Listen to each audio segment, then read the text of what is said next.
कोकणात घर बंगलो बांधण्याचं स्वप्न बघताय तर आजच वैभववाडीतील आकांक्षा वास्तू कन्स्ट्रक्शनच्या कार्यालयाला भेट द्या।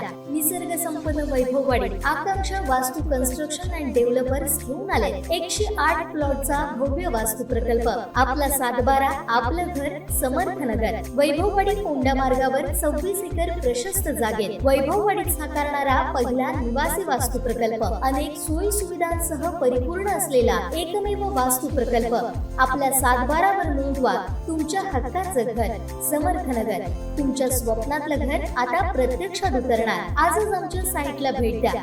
संपर्क गंगाधर केळकर 9175 40 67 64 94 22 39 46 25 आणि राजेश कुरसंगे 8850 14 11 67। ग्रामीण रुग्णालयात सेवा बजावणाऱ्या वैद्यकीय अधिकाऱ्यांना 6 महिन्यांचा पगारच मिळाला नाही, ही धक्कादायक बाब वैभववाडीत शिवसेना ठाकरे गटाच्या उपोषणावेळी साऱ्यांसमोर आली। त्या वैद्यकीय अधिकाऱ्यांनी वरिष्ठ अधिकाऱ्यांसमोरच ही माहिती दिल्यानं प्रशासनाचा अनागोंदी कारभार पुन्हा एकदा चव्हाट्यावर आलाय।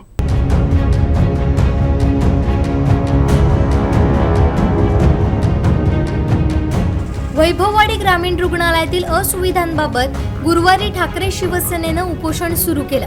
या उपोषणावेळी विविध विषयांवर चर्चा झाली। यावेळी रुग्णालयातील डॉक्टरांचा पगार वेळेत होत नसल्याचं आंदोलनकर्त्यांनी जिल्ह्यावरून आलेल्या अधिकाऱ्यांच्या निदर्शनास आणून दिलं। मात्र अधिकारी यांनी निधी येण्यास विलंब होत असल्यानं केव्हा तरी उशीर होतो असं सांगितलं। मात्र याच वेळी आंदोलकांनी याबाबत रुग्णालयात सेवा बजावणाऱ्या वैद्यकीय अधिकाऱ्यांना याबाबत विचारलं असता त्यांनी आपल्या अधिकाऱ्यांच्या समक्षच आपला 6 महिन्यांचा पगार झाला नसल्याचं सांगितलं। यावर शिवसेनेचे पदाधिकारी आक्रमक झाले। जर यांचा पगारच वेळेत होत नसेल तर हे रुग्णांना सेवा काय देणार असा सवाल करीत जिल्हा प्रशासनाला धारेवर धरलं। आणि डॉक्टर आणि कर्मचाऱ्यांचा पगार तुमचेच विषय आहेत ते डॉक्टरांनी होतो काय सरकार महिने पगार द्यायचे होत नाही, ते काय काम करणार, सोडून जाणार इथून। बजेट कधी कधी लेट होते।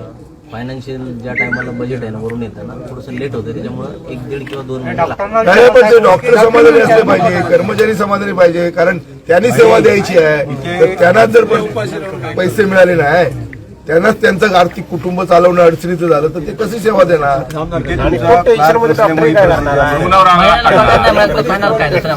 डॉक्टरच्या टीचरमध्ये डॉक्टर काय करणार आहे त्यामुळे ही वस्तुस्थिती आहे का आम्ही जे आपल्याकडे म्हणतो पगार कर्मचाऱ्यांचा डॉक्टरांचा वेळेवर होतो का? सरकार त्याला पैसे देतं की नाही? 6 महिन्याचा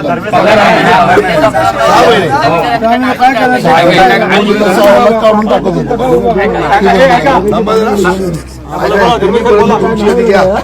काय 6 महिने झालं पेमेंट नाही झालेलं। काय तुम्हाला महिना पेमेंट? 75,000 रुपये महिना। 6 महिने पगार झाला नाही, कसं काम करणार ते डॉक्टर वैद्यकीय? म्हणून सोडून जातात नाही आणि कसं चालवायचं?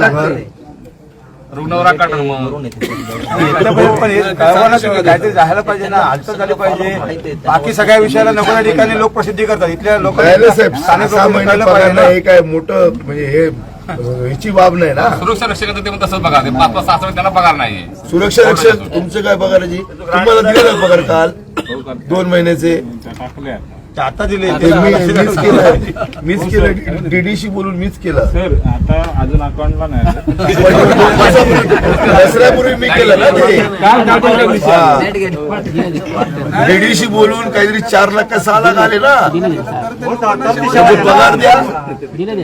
तुम्ही कॉन्ट्रॅक्टरांचे पगार पहिले देता। तुमची सिस्टम काय माहिती आहे? सफाई कामगार जो कॉन्ट्रॅक्टर आहे ना त्याचे पहिले पैसे देणार, आणि हे जे बिचारे हाताच्या बोटावर काम करतायत त्यांना पगार नाही। बोला सरपंच, झाले आपले 10 विषय झाले ना? आमचं एकच म्हणणं आहे की आता जे पगाराचा मुद्दा आहे, गेली कित्येक वर्ष आता आम्ही बघतोय इकडे येऊन 5-6 वर्ष तरी बघतोय की धर्मे सर इतकी चांगली सेवा देत आहेत, पगार न देता सुद्धा। मग असं म्हणजे ह्या माणसासारखी इतर माणसं तुम्हाला डॉक्टर्स वगैरे मिळणार नाही, तरी पण ते खरोखर माझे माणूस की हा धर्म बाळगून ते आतापर्यंत सेवा देत आले। पण तुमच्याकडून 6 महिने जर पगार झाला नाही तर असे जे होतकरू डॉक्टर आहेत, जे जनसेवा करतायत, लोकांची चांगली सेवा देतात, हे डॉक्टर आम्हाला अवेलेबल झालेले मिळणार आहेत का? तुम्हाला एक गोष्ट सांगतो, ह्याच्या अगोदर सेनानाईक डॉक्टर होते साहेब, सेनानाईक डॉक्टर श्रीलंकेवरचे इथे होते, आणि स्नेक बाईटचे पेशंट एक सुद्धा त्यांनी रेफर नाही केला। जवळजवळ 350 की 400 पेशंट स्नेक बाईटची नुकतेच ही झाली बरी झालेली आहे या हॉस्पिटलमध्ये. आणि सेना नाईकने ज्यावेळी आलं त्यावेळी त्यांच्याकडे जे अधिकार होते ते अधिकार वापरून त्या डॉक्टरांनी इथल्या स्टाफला सुद्धा सरळ केलं होतं. म्हणजे ज्या सिस्टर्स होत्या त्यांचं उद्धट उत्तर असायचं. पण जे अधिकारी आहेत ना त्या अधिकाऱ्यांनी सुद्धा आपले जे हे आहेत ते वापरले पाहिजेत. पण हे जर आता तुमच्याकडे काम तुमच्याकडे सगळ्या अथॉरिटीज आहेत जे आता साहेबांनी विचारले त्या पद्धतीने तुमचं काम काय होतं की बाबा आमच्या लेवलला लोकप्रतिनिधी बाजूक राहू दे, लोकप्रतिनिधी काम करत नाही हे साहेबांना नाही. सगळ्या आमच्या वैभववाडी तालुक्यातल्या प्रत्येक ग्रामस्थाला गावातल्या लोकांना माहिती आहे. लोकप्रतिनिधी जर इथले प्रॉपर काम करत असतात तर आजची वेळ इथे साहेबांना येऊन हे उपोषण करायची आवश्यकता नव्हती. परंतु इथले लोकप्रतिनिधी काय करतात की ज्यावेळी त्यांचं कोणतरी रिलेटिव्ह इथे ऍक्सिडेंटली किंवा काहीतरी प्रॉब्लेम झाला की त्यांना बाकीच्या या त्रुटी जाणवतात. ज्यावेळी वैयक्तिक विषय येतो त्यावेळी या अधिकाऱ्यांना इथे धारेवर धरलं जातं. दुसऱ्या दिवशी त्यांनी पेशंट रेफर केलं की इथे कुठलाही पुन्हा लोकप्रतिनिधी किंवा कुठलाही माणूस इकडे पुन्हा या ग्रामीण रुग्णालयात काय चाललंय हे बघायला येत नाही. आणि याचा फायदा सर्वस्वी तुम्ही घेतलेला आहे इथल्या स्टाफ लोकांनी.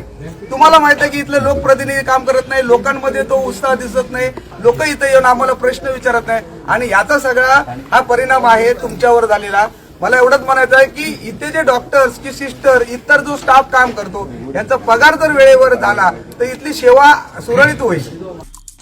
आमचे दिवसभरातले सर्व अपडेट्स, ताज्या घडामोडी आणि थेट लाईव्ह पाहण्यासाठी सबस्क्राईब करा, लाईक करा कोकणचं नंबर 1 महा चॅनल कोकण 7 लाईव्हचं YouTube चॅनल.